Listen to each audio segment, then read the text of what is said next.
आपल्या RBN news मराठीमध्ये सहर्ष स्वागत।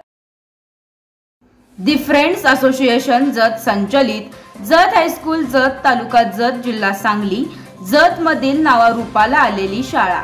या शाळेचा नुकताच सुवर्ण महोत्सव पार पडला।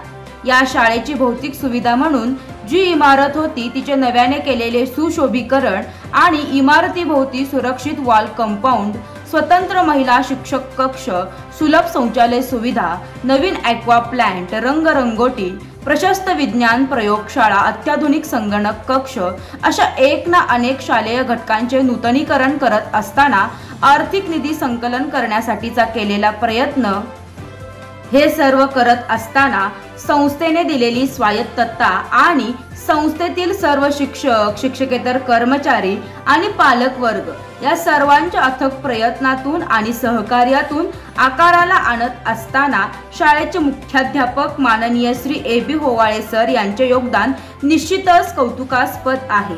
त्यांनी केलेले हे काम संस्थेसाठी एक मैलाचा दगड ठरावा आणि नव्यांसाठी आदर्श असावा हे नक्कीच म्हणावे लागेल। पूर्वी तांत्रिक विभागाचे वर्कशॉप होतं आणि या वर्कशॉपच्या जागेमध्ये आपण मुख्याध्यापक कक्ष, लाल लेखनी कक्ष आणि स्टाफ रूम अशा प्रकारे या ठिकाणी करण्याचा प्रयत्न केलेला आहे। संपूर्ण तांत्रिक विभाग कुठे आहे सर? आता सांगतो ना, हा तांत्रिक विभाग जो आहे, कारण ज्या खोल्या आपण वापरलेल्या आहेत त्या टेक्निकल तांत्रिक विभागाच्या होत्या आणि त्या तांत्रिक विभाग आपण जुनं जे ऑफिस होतं त्या ऑफिस मध्ये 2 खोल्या आपण तांत्रिक विभागाला दिलेल्या आहेत। कारण का पूर्वी आपल्याला साधारणतः 3 विषय ट्रेड होते, याच्यामध्ये कारपेंटरी होता, त्यानंतर वायरिंग होतं, इलेक्ट्रिकल होतं।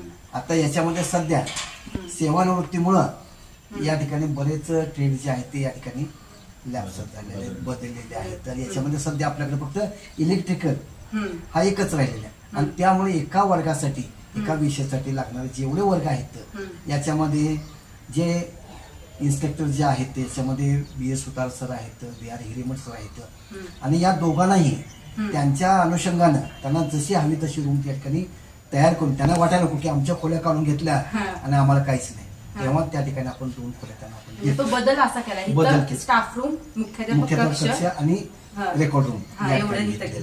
आता हे सर्व केल्यानंतर की आपण या ठिकाणी संपूर्ण जे काय आहे की चौफेर असं तुम्ही जर पाहिलं थोडस लुक इथं बदललेलं दिसेल, जे काय ग्रिल वगैरे लावून घेतलेलं आहे आणि ग्रिलच्या आतमध्ये या ठिकाणी जे काही झाडं लावलेली आहेत। आता ही झाडं जे आहेत की आमचे जे संस्था चालक जे आहेत आणि शाळा समिती अध्यक्ष एक विजन जे त्यांच्यापुढे की आपल्या नुसती इमारत होतं, या इमारतीच्या पुढे काही झाडं असली पाहिजेत। आता ही संपूर्ण रोपं जी आहेत की ही रोपं आपण हातकणंगल्याच्या नर्सरीतून आणलेली आहे। एक रोप जवळजवळ 65 रुपयाचं आहे आणि ही अशा प्रकारे संपूर्ण रोपं आणून त्यांची या ठिकाणी माती टाकून या ठिकाणी त्यांचं हे करून रोपं त्या ठिकाणी लागवड केली आणि चांगल्या प्रकारे ते रुजू झालेले आपल्याला या ठिकाणी। पण दुर्दैव म्हणतो की सध्या पाऊस कमी असल्यामुळे पाण्याची टंचाई झाली आणि टंचाईमुळे बरीच रोपं या ठिकाणी झाली, तरी सुद्धा या ठिकाणी संस्थेच्या परवानगीनं या ठिकाणी आपण टँकर आणून पाणी घालून झाडं जगवण्याचा प्रयत्न करायला लागलेला आहे।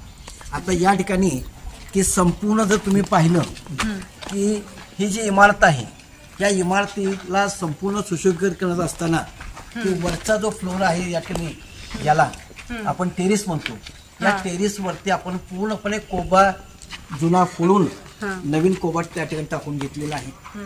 त्यानंतर या इमारतीची पाठीमागची बाजू पूर्णपणे जुना जे काय दर्जा होत्या त्या दर्जा फोडून त्या ठिकाणी नवीन दर्जा आपण लावून घेतलेले आहेत।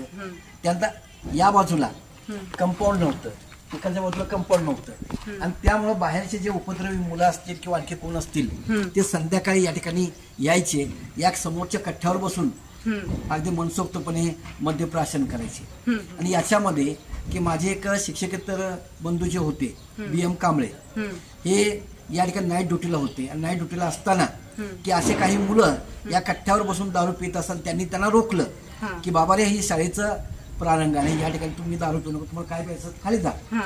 आणि यामुळं ते मुलं उठली आणि दगड घेऊन त्यांच्या अंगावर, तू काय सांगतोस म्हणून दगड घेऊन त्यांच्या अंगावरती, सरांवरती, त्या शिपायावरती. अच्छा. हा. आता विचार केला, त्यांनी मला फोन करून सांगितलं, घरातून मी रात्री 10 10:30 आलो, मुलं पुढं आम्ही मागं होतो, आणि मग हा प्रकार बघितल्यानंतर की जर माझ्या लोकांना जर सुरक्षितता नसेल, एखाद्या नाईटवरती असणारा वॉचमॅन या शिप नसल्या कारणाने शिपायाला काय झालं तर त्याची जबाबदारी कोणाची? एक तर मुख्याध्यापक माझी आणि ज्यांनी नियुक्ती केल्या संस्थेची आहे. आणि यामुळं की मीटिंगमध्ये, संस्थे मीटिंगमध्ये सांगितलं की जर आपल्याला नाईट वॉचमॅन जर या ठिकाणी नसेल तर शिपायाला या ड्युटी लावता येत नाही. बरोबर आहे. त्याला जर काय झालं तर जबाबदार मग काय करावं लागेल, तर दोन्ही बाजूला आपल्याला या ठिकाणी प्रोटेक्टिव्ह अशा प्रकारचं कंपाऊंड, आणि त्यामुळे इकडं आणि इकडं अशा प्रकारचं प्रशस्त या ठिकाणी कंपाऊंड करून घेतलेलं आहे. मग सर वरती कोणते वर्ग आहेत? हे आधी ग्रंथालय होतं आमच्या वेळेस. सध्या ग्रंथालय आहे तिथंच आहे, पण आता सध्या प्रयोजन असं आहे आपलं की वरच्या या मजल्यावरती इथं पूर्णपणे संस्थेचं या ठिकाणी स्ट्रॉंग रूम करायचं आहे, त्यांचं अँटी चेंबर करायचं आहे. संस्था इमारत 2 खोल्याच्या आहेत, 1 नंबर 2 नंबर या ठिकाणी ग्रंथालय करायचंय. एका खोलीमध्ये ग्रंथालय, दुसऱ्या खोलीमध्ये अभ्यासिका विद्यार्थ्यांच्यासाठी, आणि पुढचं जे आहे 3 खोल्या जे आहेत ते प्रशासनाचं संस्था कार्यालय आणि त्यांच्या संस्था मीटिंग हॉल करायचं आहे. आता हे जे प्रयोजन आहे येत्या काळात तेही काम संस्थेकडून केलं जाईल. आणि त्यानंतर आपण इथं जे आहे की मगाशी तुम्ही विचारलेला प्रश्न तांत्रिक विभागाच्या, तर तांत्रिक विभागासाठी की जुनं जे ऑफिस होतं, या जुन्या ऑफिसच्या खोल्या, दोन्ही खोल्या या ठिकाणी आपण तांत्रिक विभागासाठी या ठिकाणी दिल्या, 1 नंबर 2 नंबर या ठिकाणी. म्हणजे आधी ती शिक्षक खोल्या आणि मुख्याध्यापक कक्ष होतं, त्या ठिकाणी आता तांत्रिक विभागाच्या 2 खोल्या केलेल्या आहेत. त्यांचं पूर्णपणे जे काय प्रॅक्टिकल असेल, कार्यशाळा ज्याला तुम्ही म्हणता वर्ग, हे या 2 खोल्यामध्ये केलेलं आहे. पूर्णपणे याचे सुद्धा आतून डागडुजी करून घेतलेलं, संपूर्ण जेवढ्या खोल्या आहेत आपल्या या संपूर्ण खोल्यांचं आपण या ठिकाणी डागडुजी करून घेतलेल्या आहे. आणि त्यांना या ठिकाणी थोडस आपल्याला या ठिकाणी इथून आतमध्ये बघा, त्यांची स्वतंत्र अशा प्रकारची विद्यार्थ्यांच्या जेव्हा प्रात्यक्षिक असेल त्या प्रात्यक्षिकाचं या ठिकाणी त्यांची विद्यार्थ्यांची बैठक व्यवस्था, त्यांच्या या ठिकाणी बेंच वगैरे त्यांनी करून घेतलेलं आहे. आता ही दुसरी खोली जी आहे ते सध्या सुवर्ण महोत्सवाच्या काळात आपण जे काही रंगकाम जे केलं होतं, या रंगकामाचे जे काही बके, बादल्या वगैरे जे होतं असं डिडक्ट स्टॉकचं मटेरियल साहित्य आपण या ठिकाणी ठेवलेलं होतं. आता हे सगळं साहित्य इथून इतरत्र हलवलेलं आहे. हे वर्ग खोली जी आहे स्वच्छ करून या तांत्रिक विभागाला आपण दिलेलं आहे. म्हणजे त्यांचे कुठलाही प्रश्न जर असेल, त्यांच्या प्रात्यक्षिकचं जे काय असेल ते कामकाज या ठिकाणी चालेल.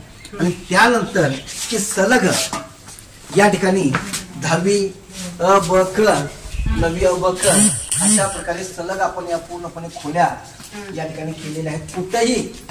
कोणत्याही प्रकारची आज आपल्या या शाळेमध्ये भौतिक साधनाची उणीव राहिलेली नाही, कमतरता राहिलेली नाही. आज सर्व सोयीने परिपूर्ण अशी जिल्ह्यातील, तालुक्यातील शाळा तर आहेच, पण जिल्ह्यातील, आणि याच्यामध्ये गुणवत्तेच्या बाबतीत सुद्धा आज 10वीच्या माध्यमिक परीक्षा आहे, या परीक्षेमध्ये तालुक्यामध्ये पहिला विद्यार्थी जत हायस्कूलचा असतो. शिष्यवृत्ती परीक्षेमध्ये सुद्धा आपली मुलं बरीच आहे. यावर्षी आपले 35 विद्यार्थी 5वी शिष्यवृत्तीला बसलेले आहेत, 8वीला 3 विद्यार्थी बसलेले आहेत.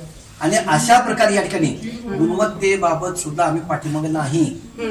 आणि याचा परिणाम असा आहे की आज आपल्या शाळेकडे उपक्रम आणि शैक्षणिक गुणवत्ता दोन्हीची सांगड घातलेली आहे. आणि याच्यामुळं आज आपल्या शाळेकडे पालकांचा पाहण्याचा पूर्वीचा दृष्टिकोन, आत्ताचा दृष्टिकोन जर पाहिला तर फार मोठा बदल झालेला आहे. काहीतरी आहे की जे पालक आपल्याला शिव्या घालत होते, आज तेच पालक येऊन या ठिकाणी सत्कार करू लागलेले आहे. कौतुक होते सर तुमचं. कसं वाटतंय तुम्हाला एवढे छान शाळा? आणि हे सर्व हे माझ्या सहकार्यांचं योगदान आहे याच्यामध्ये.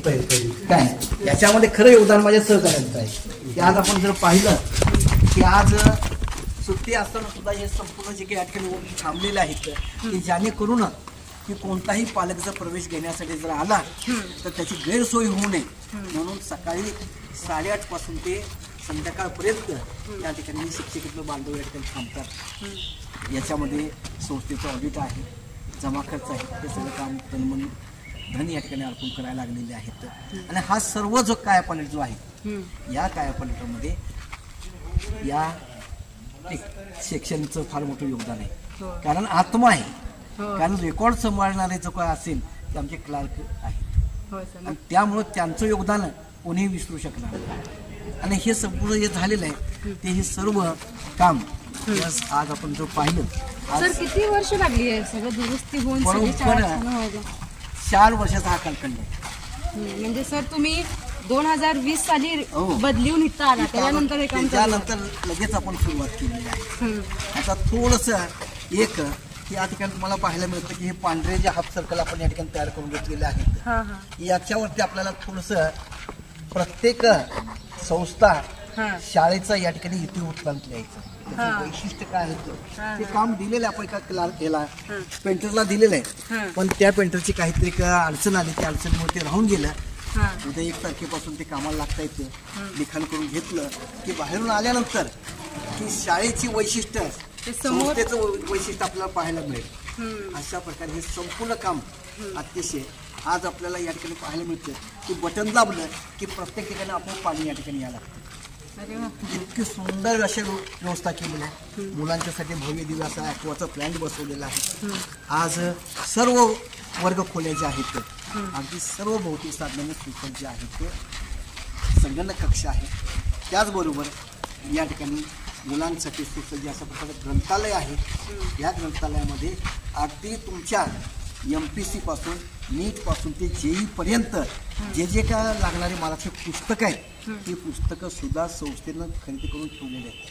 फक्त मुलांनी जायचं तिथं त्या ठिकाणी मागणी करायची, डिमांड स्लिप टाकायची, पुस्तकं घ्यायची, अभ्यास करायचं, परीक्षा झाल्यानंतर जमा करायचं. अशा प्रकारे लाखो रुपये संस्थेनं त्यासाठी खर्च केलेला आहे. आणि यामुळं आज पूर्ण महाराष्ट्रामध्ये एक फ्रेंड्सचा जो लोगो आहे जे मॉडेल रोल या ठिकाणी आज महाराष्ट्रामध्ये तयार झालेला आहे. हो सर नक्कीच. निश्चितच. आणि याच्यामध्ये पब्लिसिटी असेल किंवा जी जाहिरात असेल ही जाहिरात करण्यामध्ये तुम्हा मीडियाचं फार मोठं कौतुक मी या ठिकाणी करतोय. तुम्हाला धन्यवाद देतोय. आपण या ठिकाणी आलात. या ठिकाणी प्रकल्प या ठिकाणी प्रशासनाच्या मुलाखत घेऊन तुम्ही या शाळेचं या ठिकाणी कौतुक करताय त्याबद्दल मी शतशः धन्यवाद देतो.